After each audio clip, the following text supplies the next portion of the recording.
All right, guys, so let's do another one. So let's do a breakdown of UCAD. Now, as of right now, UCAD is a bull market, right? We can see that when you go to the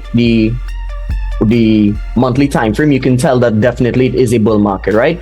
When you come back down, you realize even on the weekly and on the daily, it is still very much a bull market. But as of right now, it seems to be bearish. Now, here's what I want to draw your attention to. I have here an area in which UCAD has been within a range. It's having problems getting to the top of the range and to the bottom, or getting past the top of the range and past the bottom of this range. And it has been so since October 2022. Now, here's what is really interesting. Right now, UCAD, we can suggest that it's been going bearish. And it is bearish for the last 1, 2, 3, 4 days, well, the current day as well. And when you go down to the forward time frame, you can see that 1, 2, 3 days, the last 3 days or so, have just been bear moves. All right, we have the first black candle in 3 days, the first pullback, as we want to consider, in about 3 days. What does this symbolify? What does this symbolize?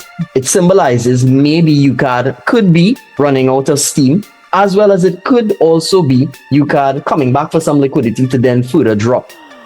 Because I'm looking at the fact that it is an induction, I do believe that it is going to continue to induce sellers at least to this area. And if we look at that in terms of pips, we're looking at a potential 100 pip move if you were to say look for sells around this area.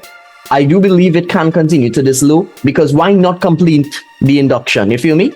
I just feel like it makes sense. It makes more sense to sell at this point than it does to buy, at least randomly from right here. I think if it has to buy, at the very least, it should get to this low, this area here. And it hasn't done that as of yet. I don't think it does. And because it didn't, it makes more sense to look for sells than it does to look for buys as of right now. Let me know what you guys think.